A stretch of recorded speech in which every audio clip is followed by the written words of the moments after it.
ដំណឹងល្អអ្នកដែលកើតរោគធ្លាក់សរ៉ាំរ៉ៃនិងជំងឺរលាកពោះវៀនរ៉ាំរ៉ៃដើមនេះព្យាបាលពូកែស័ក្តិសិទ្ធិដោយមិនចំណាយប្រាក់ជួយប្រាប់ដល់អ្នកជំងឺឲ្យបានដឹងផងយកឫសដើមគ្រាប់បែកឬគេហៅថាដើមគ្រាប់ផ្ទុះហាលក្នុងម្លប់ឲ្យស្ងួតរួចយកចំនួន1ដៃធំដាំជាមួយទឹក1លីត្រដាំឲ្យពុះរយៈពេល10នាទីយកមកហូបធម្មតារាល់ពេលជំនួសទឹកធម្មតាក្រោយហូបបាន1ខែអ្នកនឹងទទួលបានផលល្អព្យាបាលរលាកកាពះរ៉ាំរ៉ៃយកដើមវាហាលឲ្យស្ងួតដោយខ្យល់មិនឲ្យត្រូវកម្ដៅថ្ងៃទេហើយយកថ្នាំដែលហាលស្ងួត1ដៃធំ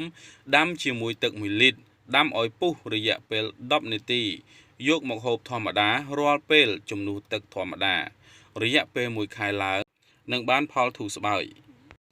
ថ្នាំនេះមិនប៉ះពាល់សុខភាពទេទទួលបានផលជាក់ស្ដែងពីក្មួយស្រីសុកនងដែលគាត់បានផលល្អប្រាប់មកផេករបស់ខ្ញុំ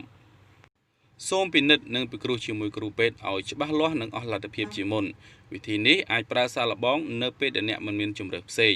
សូមរក្សានៅទម្រង់អត្ថបទដើមទាំងស្រុងនៅរាល់ការប្រភពដែលយកអត្ថបទរបស់ខ្ញុំទៅចែកចាយបន្ត